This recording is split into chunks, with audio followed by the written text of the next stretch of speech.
el libro más leído por todas las generaciones, la luz que alumbra tu camino, el alimento que fortalece tu espíritu. Narrado por Wendy Necio Sub. La Biblia en 365 días. Un libro sagrado, abierto en mis manos, 365 leyendo, buscando tus planos, hacia un futuro lleno de paz.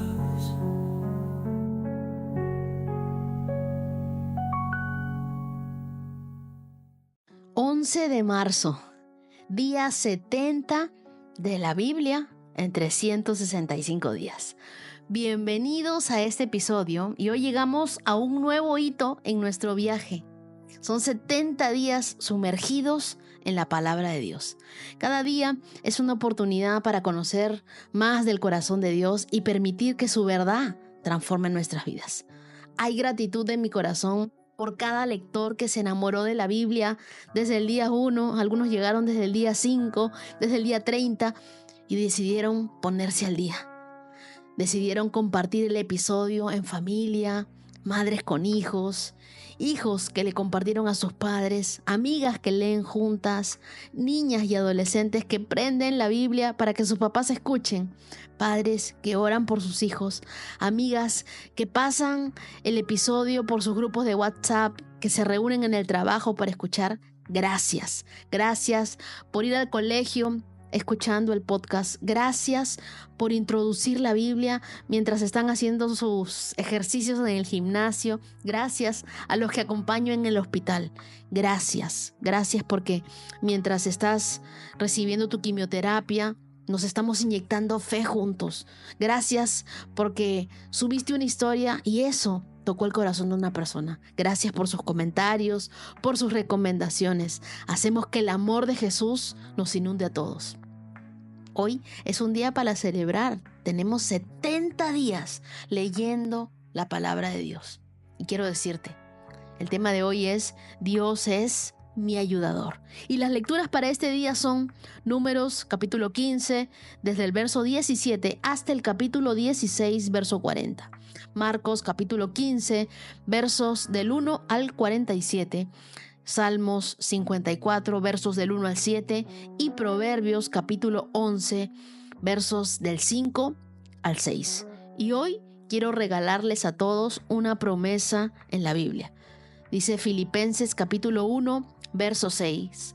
Estoy convencido de esto, que el que comenzó tan buena obra en ustedes la irá perfeccionando hasta el día de Cristo Jesús.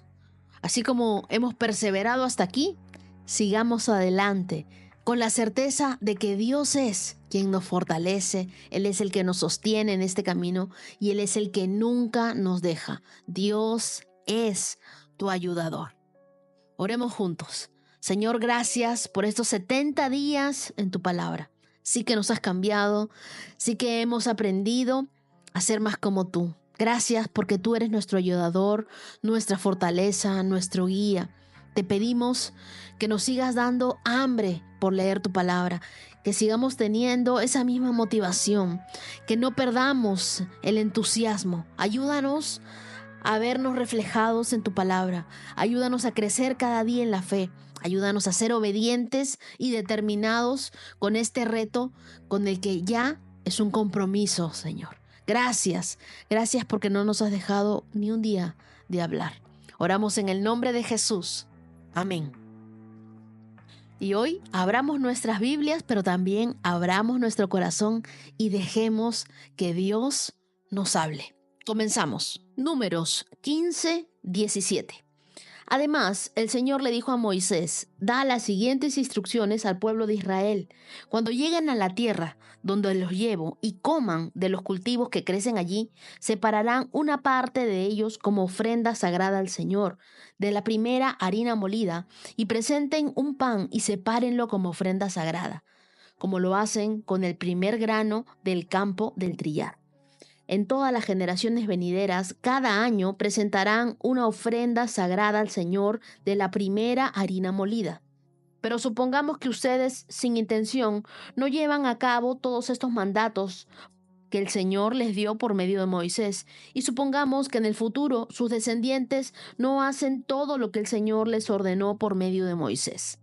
Si el error se cometiera involuntariamente y la comunidad no se diera cuenta de ello, toda la comunidad presentará un becerro como ofrenda quemada, como un aroma agradable al Señor. Esta ofrenda se ofrecerá juntamente con la ofrenda obligatoria de grano y la ofrenda líquida con un chivo como ofrenda por el pecado. Con esta ofrenda el sacerdote purificará a toda la comunidad de Israel de esta manera y los hará justos ante el Señor y quedarán perdonados. Resalta esta parte. De esta manera los hará justos ante el Señor y quedarán perdonados. Pues fue un pecado sin intención y lo corrigieron con sus ofrendas al Señor. La ofrenda especial y la ofrenda por el pecado, toda la comunidad de Israel será perdonada, incluidos los extranjeros que vivan entre ustedes, porque todo el pueblo estaba involucrado en el pecado. Si un individuo comete un pecado involuntariamente, la persona culpable llevará una cabra de un año como ofrenda por el pecado. El sacerdote la sacrificará para purificar a la persona culpable ante el Señor, y la persona será perdonada.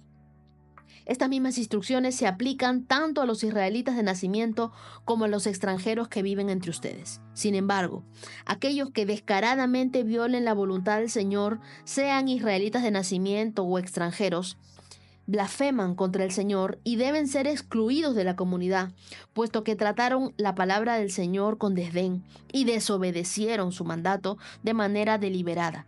Deben ser completamente excluidos y sufrirán el castigo por su pecado. Cierto día, mientras el pueblo de Israel estaba en el desierto, descubrieron a un hombre que recogía madera durante el día de descanso. Los que lo encontraron lo llevaron ante Moisés y Aarón y el resto de la comunidad y lo mantuvieron bajo vigilancia, pues no sabían qué hacer con él. Entonces el Señor le dijo a Moisés: «El hombre debe ser ejecutado. Toda la comunidad lo apedreará fuera del campamento». Así que la comunidad entera sacó al hombre del campamento y lo apedrearon a muerte, tal como el Señor le había ordenado a Moisés. Entonces el Señor le dijo a Moisés: «Da las siguientes instrucciones al pueblo de Israel. En todas las generaciones venideras harán borlas al borde de su ropa y las atarán con un cordón azul.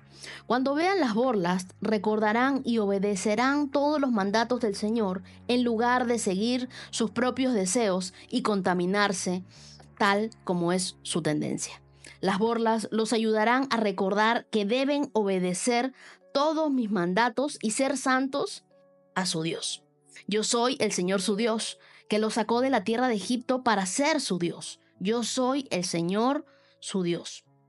Números capítulo 16.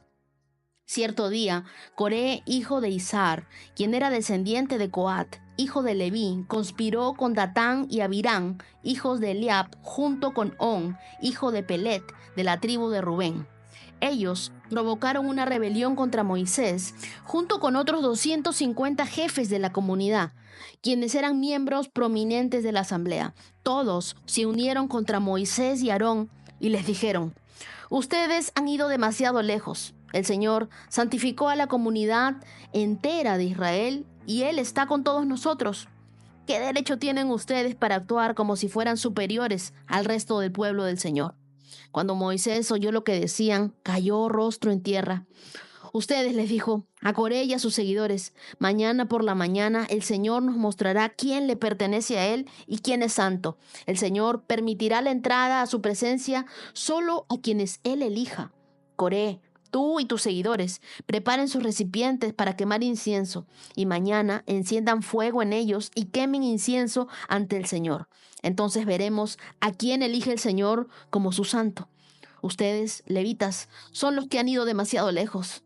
Moisés le habló de nuevo a Coré: «Ahora, escuchen, levitas, ¿les parece poca importancia que el Dios de Israel los escogiera de entre toda la comunidad israelita para estar cerca de Él, de manera que sirvan en el tabernáculo del Señor y que estén delante de los israelitas para ministrarle?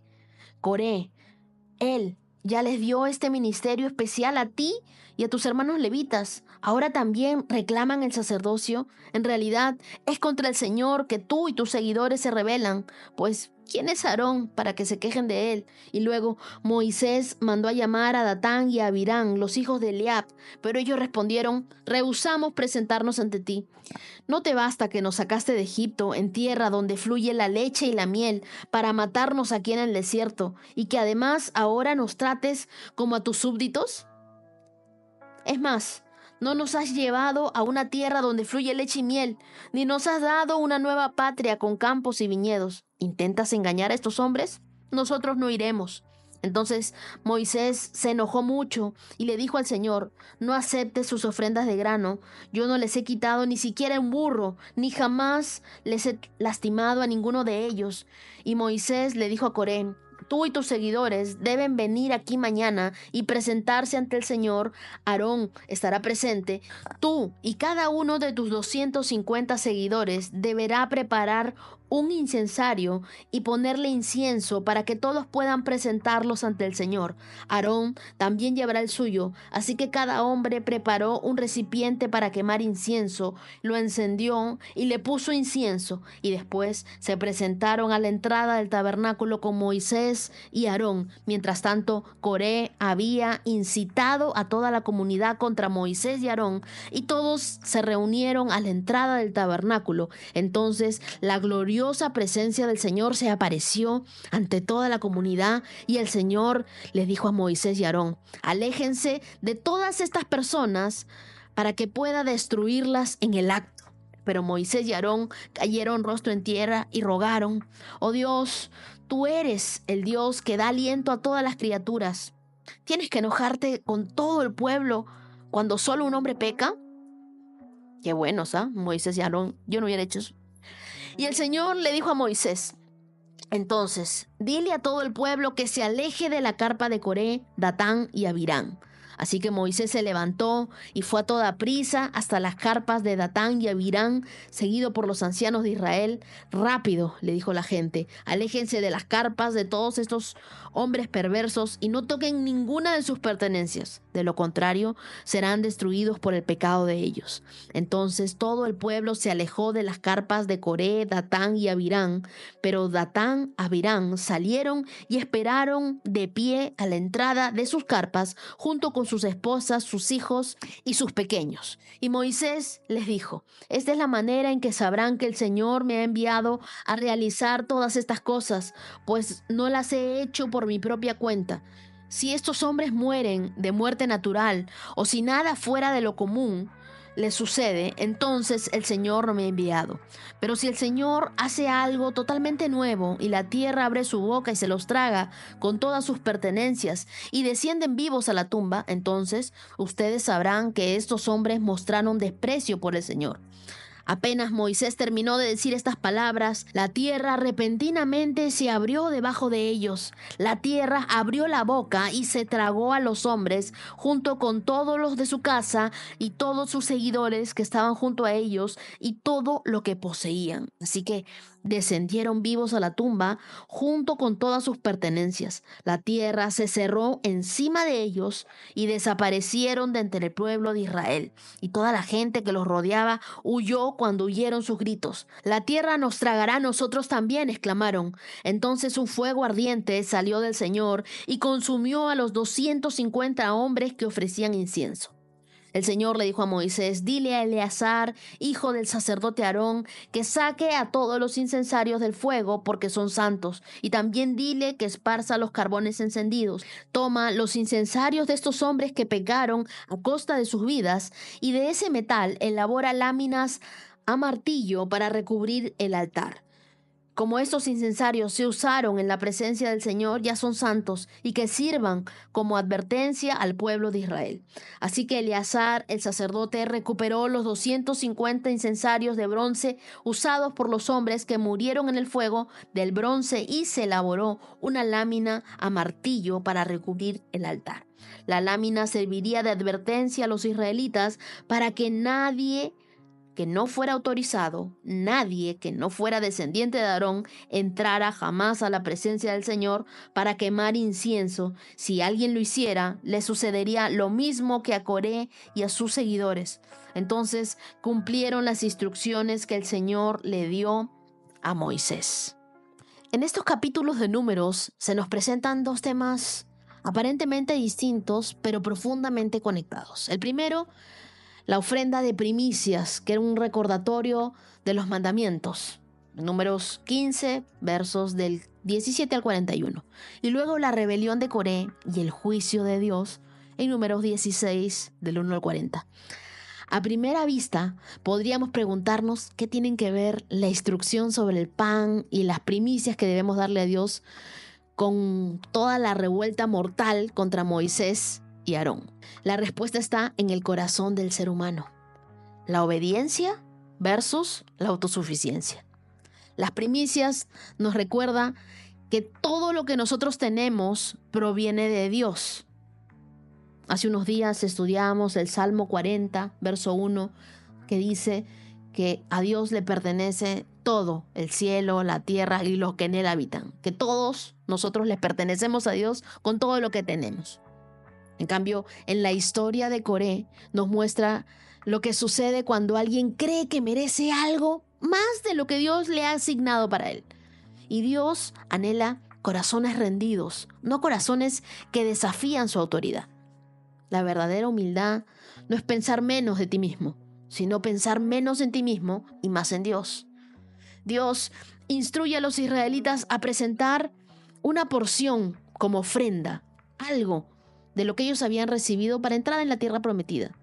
Esta ofrenda es llamada primicia, era un acto de gratitud, un recordatorio y reconocimiento de que todo lo que tenemos viene de Dios. Y además, Dios les ordena usar esas borlas, eran esos flecos en sus vestidos, para que ellos recuerden visualmente que deben obedecer a los mandamientos de Dios. Porque nuestra mente normalmente se olvida de todo lo bueno que Dios ha sido con nosotros. Estas instrucciones entonces se dan después de que el pueblo había dudado de la promesa de Dios en Números 14. Y era una forma de recordarles que a pesar de sus fracasos, Dios seguía siendo fiel. Entonces, dar lo primero de nuestros recursos, de nuestro tiempo, de nuestros talentos, de nuestras finanzas, es un acto de fe, es un acto de gratitud. Cuando tú das lo primero a Dios, Él te bendice con todo lo que queda. Así que comienza tu día, tu tiempo en oración. Cada día, Señor, te doy una parte de mi tiempo. Si bien es cierto, el día tiene 24 horas, 8 nos la pasamos durmiendo, nos quedan otras 16. Aunque sea, me gustaría darte el 10% de mi tiempo. 1 hora con 60 minutos, Señor, para poder estar escuchando tu voz, sabiendo qué es lo que quieres decirme, para poder estar alineada contigo. Pero ¿qué pasa? Muchos de nosotros decimos, no, es que no me gusta tanto. O sea, he decidido sí hacer este reto, pero no me gusta cuando los capítulos se extienden mucho. No me gusta cuando me toma mucho tiempo leer, no estoy entendiendo nada y nos cerramos. Aprende a darle a Dios tu tiempo, a darle tu adoración. Cuando uno ama a una persona, normalmente le gusta pasar tiempo con ella. Entonces, aprende a sembrar este tiempo y tenerlo como algo valioso, como algo primordial. Tu cita divina con Dios es algo que nunca se debe mover. Y también considera apartar una porción de tus ingresos como ofrenda de gratitud a Dios. Y luego vemos la rebelión de Coré, como él tiene un espíritu de división. Coré, Datán y Abirán no eran cualquiera dentro de Israel. Coré era levita y los otros dos eran líderes reconocidos dentro de la tribu de Rubén. Pero en su interior crecía, germinaba la semilla de la insatisfacción, de la envidia. Y esa es la raíz de la rebelión. La palabra hebrea rebelión está en un contexto que significa insubordinación, rechazo a la autoridad divina. Es el mismo concepto usado por Samuel en 1 Samuel 15:23, cuando dice que la rebeldía es como un pecado de brujería. Coré no solo desafió a Moisés y Aarón, sino que en realidad estaba desafiando el orden de Dios mismo. Es por eso que la tierra se abrió y los tragó vivos. Nunca antes se había visto algo así, que la tierra se tragara vivas a personas rebeldes. Rebelión no solo daña a quien la inicia, sino que arrastra a otros con ella.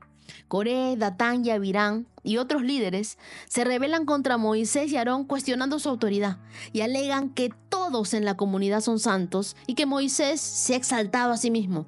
Moisés responde con humildad y deja que Dios juzgue. Y todavía, cuando Dios dice qué es lo que va a hacer con ellos, Moisés se arrodilla a pedir oración por ellos. La rebelión contra la autoridad establecida por Dios tiene consecuencias graves.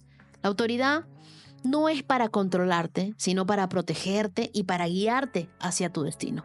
Si tú estás en estos momentos en un lugar de liderazgo, guía, pero hazlo con humildad, hazlo con servicio, hazlo como Moisés, orando por incluso las personas que se levantan contra ti. Y si estás bajo autoridad, respeta, ora por tus líderes, incluso cuando no estés de acuerdo con ellos. La inmadurez espiritual hace que las personas confundan el liderazgo con poder y el servicio con superioridad. Muchos de nosotros podíamos decir, yo nunca me rebelaría contra Dios. No, eso es otras personas, eso es Coré, yo no. Pero la rebelión no siempre es obvia. Puede comenzar en una forma de críticas constantes, de amargura, de inconformidad silenciosa. Así que reflexiona sobre tu motivación. ¿Estás sirviendo por amor o quieres reconocimiento? ¿Te encantan los aplausos? La insatisfacción nace cuando nosotros miramos lo que otros tienen en lugar de valorar nuestra asignación. John Bevere, en su libro La trampa de Satanás, dice que la ofensa es la trampa que el enemigo usa para dividir y para conquistar a los hijos de Dios. No caigamos en la trampa. Nosotros sembremos palabras de unidad y no palabras de división. Y notemos algo interesante. En Números 16, versos 6 y 7, Moisés le pide a cada líder que tome un incensario y que lo presente ante Dios. Ese incensario representa la adoración y la oración. Entonces, que nuestra vida sea como ese olor fragante, como ese incienso que agrada a Dios. Si tú pasas más tiempo criticando lo que no te gusta que orando por lo que Dios quiere hacer, tu corazón ya está en la dirección equivocada. Dios no está buscando seguidores. Dios está buscando hijos rendidos, personas que oren, líderes humildes. La historia de Coré nos deja un mensaje claro. La ambición sin sumisión destruye, pero la obediencia es la que produce vida. La grandeza no se mide por cuántos te siguen, sino por cuán dispuesto estás tú a seguir a Dios, incluso cuando nadie te ve. Porque Dios usa a los que están dispuestos a servir, no a los que exigen ser seguidos. Marcos capítulo 15, verso 1. Muy temprano por la mañana, los principales sacerdotes, los ancianos y los maestros de la ley religiosa, todo el Concilio Supremo, se reunieron para hablar del próximo paso. Ataron a Jesús, se lo llevaron y lo entregaron a Pilato, el gobernador romano. Pilato le preguntó a Jesús, ¿eres tú el rey de los judíos? Tú lo has dicho, contestó Jesús. Entonces los principales sacerdotes siguieron acusándolo de muchos delitos. Y Pilato le preguntó, ¿no vas a contestarles? ¿Qué me dices de las acusaciones que presentan en tu contra? Entonces, para sorpresa de Pilato, Jesús no dijo nada. Ahora bien, era costumbre del gobernador poner en libertad a un preso cada año durante la celebración de la Pascua, el que la gente pidiera. Uno de los presos en este tiempo era Barrabás, un revolucionario que había cometido un asesinato durante un levantamiento. La multitud acudió a Pilato y le pidió que soltara a un preso como era de costumbre. ¿Quieren que les deje en libertad a este rey de los judíos?, preguntó Pilato, pues ya se había dado cuenta de que los principales sacerdotes habían arrestado a Jesús por envidia. Sin embargo, en este momento, los principales sacerdotes incitaron a la multitud para que exigiera la libertad de Barrabás en lugar de la de Jesús. Pilato les preguntó, entonces, ¿qué hago con este hombre al que ustedes llaman el rey de los judíos? «Crucifícalo», le contestaron a gritos. «¿Por qué?», insistió Pilato. «¿Qué crimen ha cometido?». Pero la turba rugió aún más fuerte. «¡Crucifícalo!». Entonces Pilato, para calmar a la multitud, dejó a Barrabás en libertad y mandó azotar a Jesús con un látigo que tenía puntas de plomo, y después lo entregó a los soldados romanos para que lo crucificaran. Los soldados llevaron a Jesús al patio del cuartel general del gobernador llamado el Pretorio y llamaron a todo el regimiento. Lo vistieron con un manto púrpura y armaron una corona con ramas de espinos y se la pusieron en la cabeza. Entonces lo saludaban y se mofaban: «¡Viva el rey de los judíos!», y lo golpeaban en la cabeza con una caña de junco, le escupían y se ponían de rodillas para adorarlo burlonamente. Cuando al fin se cansaron de hacerle burla, le quitaron el manto púrpura y volvieron a ponerle su propia ropa. Luego lo llevaron para crucificarlo. Un hombre llamado Simón, que pasaba por allí, pero era de Cirene, venía del campo justo en ese momento, y los soldados lo obligaron a llevar la cruz de Jesús. Simón era padre de Alejandro y de Rufo. Y llevaron a Jesús a un lugar llamado Gólgota, que significa lugar de la calavera. Le ofrecieron vino mezclado con mirra, pero él lo rechazó. Después los soldados lo clavaron en la cruz, dividieron su ropa y tiraron los dados para ver quién se quedaba con cada prenda. Eran las 9 de la mañana cuando lo crucificaron. Un letrero anunciaba el cargo en su contra. Decía: «El rey de los judíos». Con él crucificaron a 2 revolucionarios, uno a su derecha y otro a su izquierda. La gente se pasaba por allí y gritaba insultos y movía la cabeza en forma burlona. Pero mira ahora», le gritaban, «dijiste que ibas a destruir el templo y a reconstruirlo en 3 días. Muy bien, sálvate a ti mismo y bájate de la cruz». Los principales sacerdotes y los maestros de la ley religiosa también se burlaban de Jesús. Salvó a otros, se mofaban, pero no puede salvarse a sí mismo. Que este Mesías, este rey de Israel, baje de la cruz para que podamos verlo y creerle. Hasta los hombres que están crucificados con Jesús se burlaban de él. Al mediodía, la tierra se llenó de oscuridad hasta las 3 de la tarde. Luego, a las 3 de la tarde, Jesús clamó con voz fuerte: «Eloi, Eloi, lama sabactani», que significa: Dios mío, ¿por qué me has abandonado?». Algunos que pasaban por allí entendieron mal y pensaron que llamaba al profeta Elías. Uno de ellos corrió y empapó una esponja con vino agrio y la puso sobre una caña de junco y la levantó para que él pudiera beber. «Esperen», dijo, «a ver si Elías viene a bajarlo». Entonces Jesús soltó otro fuerte grito y dio su último suspiro. Y la cortina del santuario del templo se rasgó en 2 de arriba abajo. El oficial romano que estaba frente a él, al ver que había muerto, exclamó: «Este hombre era verdaderamente el Hijo de Dios». Algunas mujeres miraban de lejos, entre ellas María Magdalena, María, la madre de Santiago, el menor de José, y Salomé. Eran seguidoras de Jesús y lo habían cuidado mientras estaba en Galilea, y también estaban allí muchas otras mujeres que habían venido con él a Jerusalén.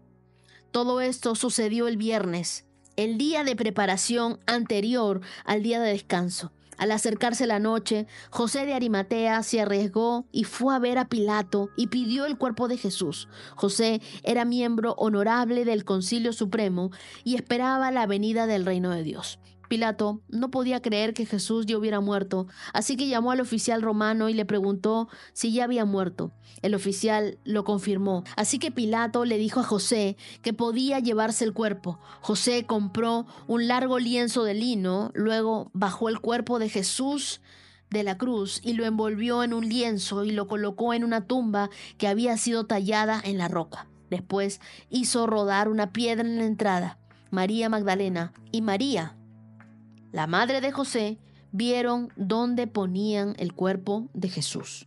Marcos 15 nos transporta a la historia de la pasión de Cristo. Es un capítulo donde vemos la corrupción del poder, la dureza de un hombre, la fragilidad humana y el amor inquebrantable de Jesús. Jesús no solo fue juzgado injustamente, sino que eligió el silencio ante sus acusadores. Este pasaje nos muestra un contraste poderoso, el silencio de Cristo y el grito de la multitud. A veces el mayor acto de poder no es lo que dices, sino lo que decides callar. Pilato era gobernador romano, pero no tenía un verdadero interés en la justicia. Él sabía que Jesús era inocente, y lo dice en Marcos 15:10, pero cedió ante la presión del pueblo. Pilato no solo entregó a Jesús, sino que lo abandonó a la voluntad del pueblo. Y esto nos lleva a una pregunta clave. ¿A quién estamos dejando que dicte nuestra fe? ¿A la verdad de Cristo o a la opinión de la multitud? Cuando tu fe se basa en la aprobación de la gente, vivirás prisionero de sus expectativas. Y lo cierto es que nunca podremos llenar las expectativas de la gente. Porque por más que seamos buenos, por más que callemos ante un juicio, por más que tengamos un amor inquebrantable por nuestro prójimo, siempre la gente va a elegir a Barrabás. El pueblo eligió a Barrabás en lugar de Jesús. Y Barrabás era un rebelde, era un asesino, pero fue liberado porque Jesús tomó su lugar. Aquí está el corazón del Evangelio. Jesús fue tratado como culpable para que nosotros, culpables, pudiéramos ser tratados como inocentes. Entonces, ya dejemos de culparnos por algo que Dios ya nos perdonó. Tú y yo no merecíamos la gracia, pero la gracia nos encontró antes de que supiéramos que la necesitábamos. Imagina un juez que dicta una sentencia de cadena perpetua a un criminal, pero de repente un hombre inocente dice, yo voy a tomar su lugar.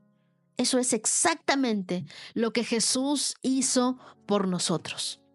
Él pagó con su vida por nuestra vida.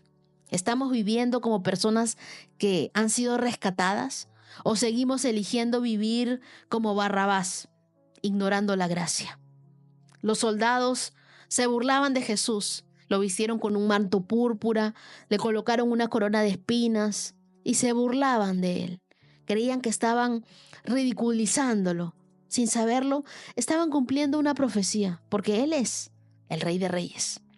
El mundo nunca entenderá el propósito de Dios en tu vida, pero eso no significa que Dios no esté cumpliéndolo. Jesús no necesitó defenderse porque su propósito era mayor que el sufrimiento. Ahora Jesús sufrió el castigo más brutal, la crucifixión romana, que era diseñada para humillar, para torturar y causar una muerte lenta y agonizante. En Marcos 15:34, Jesús clama, Dios mío, ¿por qué me has abandonado? Y aquí Jesús cita el Salmo 22, mostrando que incluso en su momento de mayor desesperación, su confianza en el Padre nunca se rompió. Piensa por un momento cuando tú te sentiste solo, cuando Dios parecía distante de tu vida. Pero la verdad es que Dios nunca nos deja.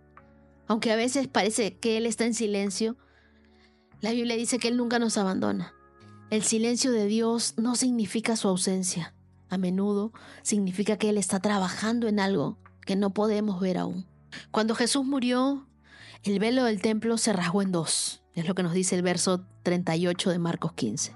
Y esto fue un terremoto espiritual. El velo separaba el lugar santísimo donde solo el sumo sacerdote podía entrar una vez al año. Pero con la muerte de Jesús, el acceso a Dios quedó abierto para todos. El sacrificio de Jesús no solo nos dio perdón, nos dio acceso directo al Padre. Ora hoy, vive como alguien rescatado por Dios. Jesús murió para darte una vida abundante, no una vida de culpa, no una vida de condenación.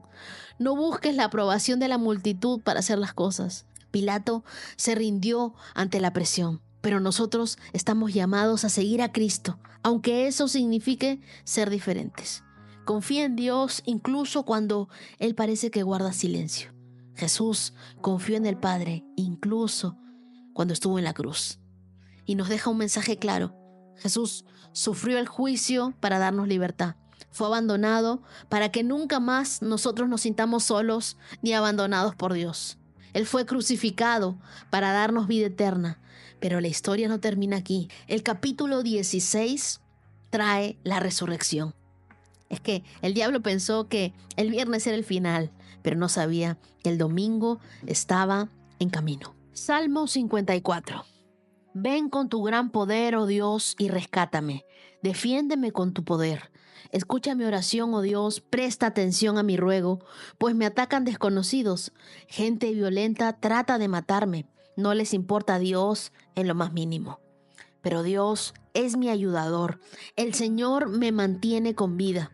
Que los planes malvados de mis enemigos se tornen en su contra. Haz lo que prometiste y acaba con ellos. Sacrificaré una ofrenda voluntaria a ti. Alabaré tu nombre porque es bueno, oh Señor, pues me libraste de mis dificultades y me ayudaste a triunfar sobre mis enemigos. Este salmo de David no es solo un poema, sino es un grito de auxilio en medio de la traición. Según el título del salmo, David lo describió cuando los habitantes de Zif fueron a Saúl y le dijeron dónde es que él estaba escondido. David estaba huyendo porque el rey Saúl lo quería matar. Los zifeos, en lugar de protegerlo, lo entregaron. Pero en vez de buscar venganza, David buscó a Dios. Las traiciones humanas no pueden detener el propósito divino, a menos que dejes que el rencor tome control. Este salmo nos enseña cómo responder cuando nos sentimos atacados, cuando nos sentimos traicionados y cuando también sentimos que estamos siendo incomprendidos. ¿Qué fue lo primero que hizo David? Versos del 1 al 3. Él levantó un clamor a Dios. Él oró en medio de la crisis y dijo: Dios, sálvame por tu nombre, sálvame con tu poder. Dios, defiéndeme. Es la misma oración que nosotros debemos hacer a Dios. Muchos de ustedes me preguntan, ¿pero cómo oro? No sé cómo orar.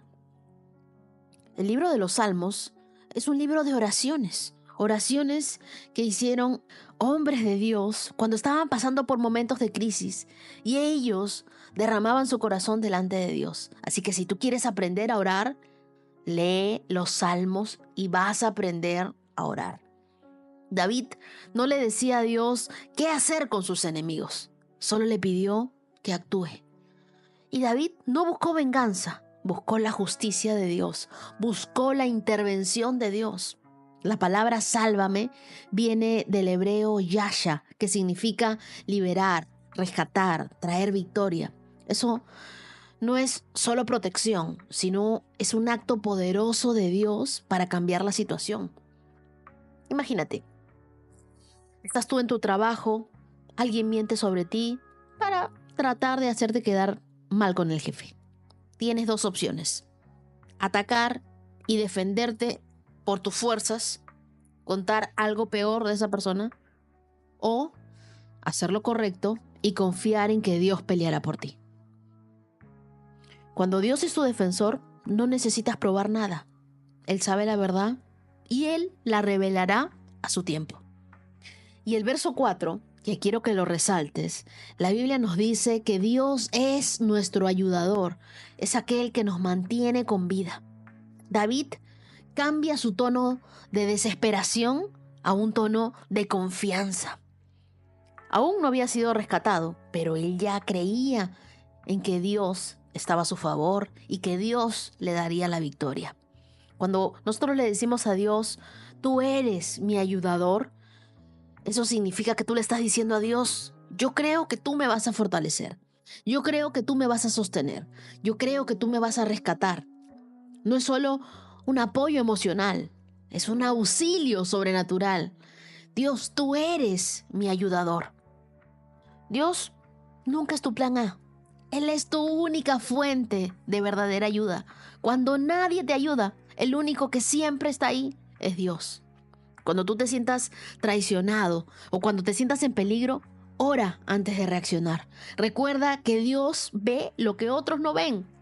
Aférrate a las promesas de Dios que Él te da en su palabra. Y algo muy importante, Debemos aprender a tener una gratitud anticipada.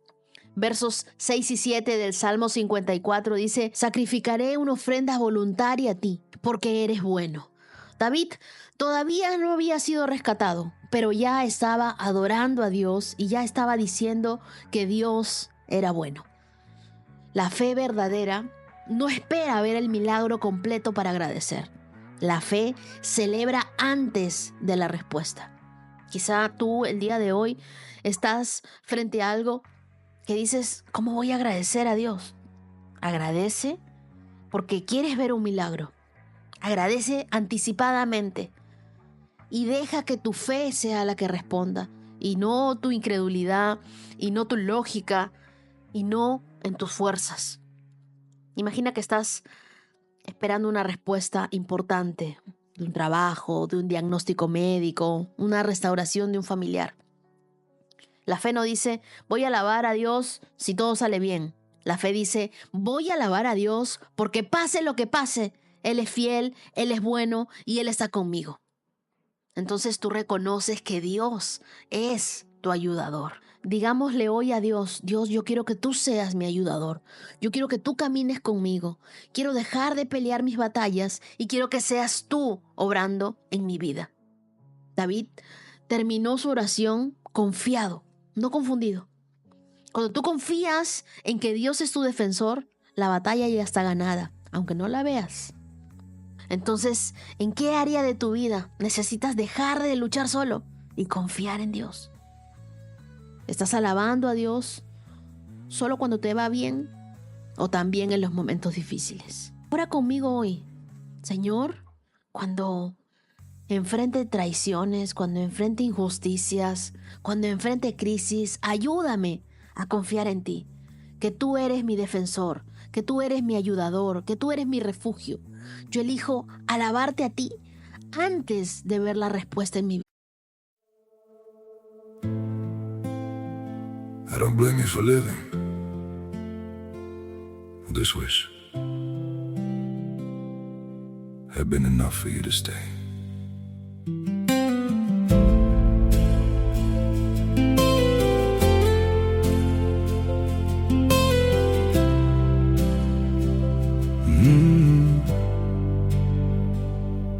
I saw it coming in the way you changed, in the silence between your words. Every I'm fine felt heavier than truth, like something breaking unheard. I tried to fix what I didn't understand, held on tighter as you slipped away. But love can't grow where it's already gone. I don't blame you for living this wish had been enough for you to stay.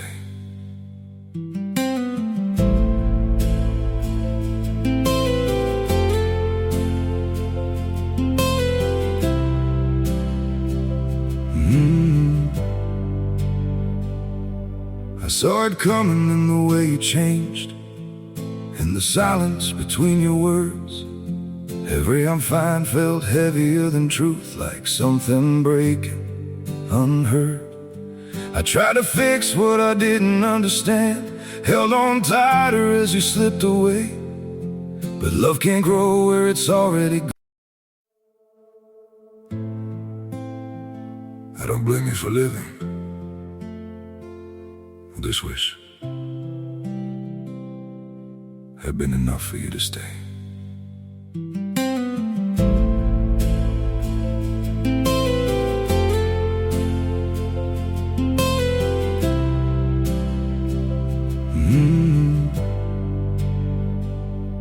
I saw it coming in the way you changed, in the silence between your words. Every I'm fine felt heavier than truth, like something breaking unheard. I tried to fix what I didn't understand, held on tighter as you slipped away. But love can't grow where it's already gone. I don't blame you for living this wish. Vida.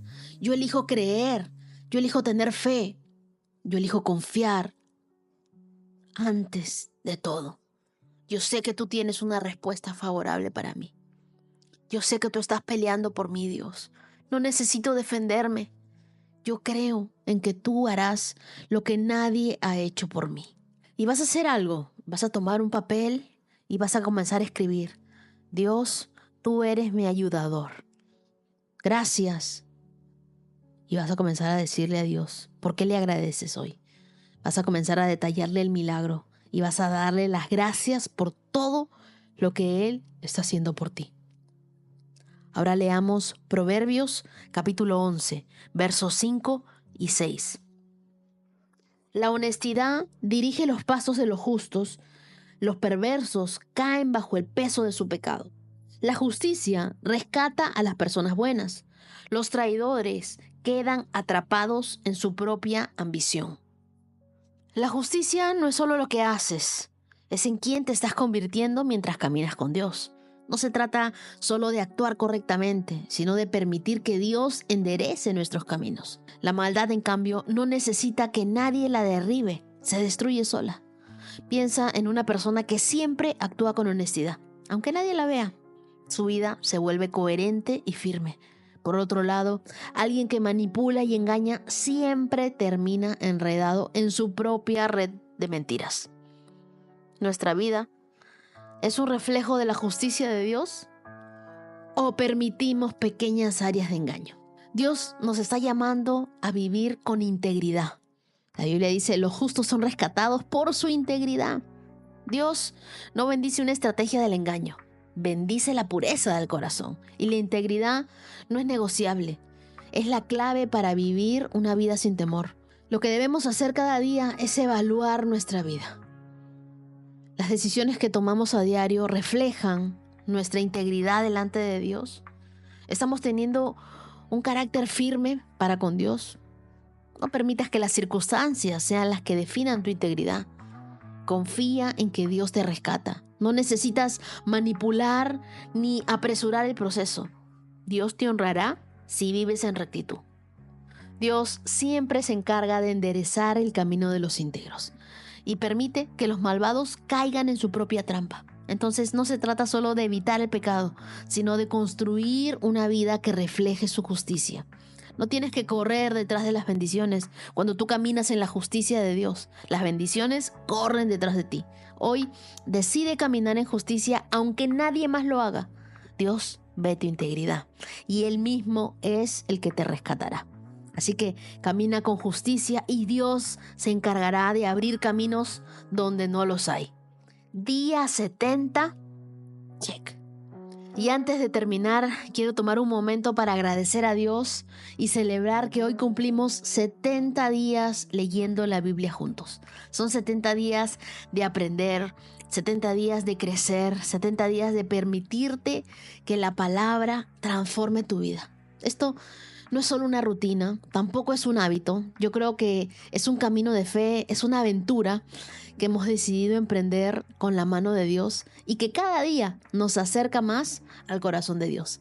Así que si has llegado hasta aquí, felicidades. Sigamos adelante con la misma pasión porque lo mejor está por venir. Y antes de despedirme, quiero celebrar a los que hoy cumplen años, hoy 11 de marzo. Desde aquí, desde Lima, Perú, un saludo muy especial para Misael Rodríguez desde Honduras, también para Abril Arana de Huancayo, Perú, para José Luis Pereira de Bogotá, Colombia, para Catherine Bermúdez de Santa Marta, Colombia, hermoso Santa Marta, para Natasha de Costa Rica, para Camila Bejarano, que hoy cumple 7 añitos en Bermejo, Bolivia. Que sea un día lleno de alegría y de bendiciones para cada uno de ustedes, que vean la mano de Dios en cada una de las cosas que hacen. Además, quiero felicitar a Eddie y a Vanessa, una hermosa pareja de venezolanos en Panamá que hoy celebran su aniversario. Que Dios siga bendiciendo su amor, su hogar y gracias por poner el fundamento de la palabra de Dios sobre sus vidas. Y también envío un saludo muy especial para Pedro Plata en Aguascalientes, México. Que tengas un excelente día. Nos encontramos en el próximo episodio y no dejen de expresar su fe, porque hoy cumplimos 70 días y tenemos que decírselo a todos, que Dios es nuestra prioridad y nuestro primer amor. Bendiciones. 365 con Dios, con Wendy Necio Sub.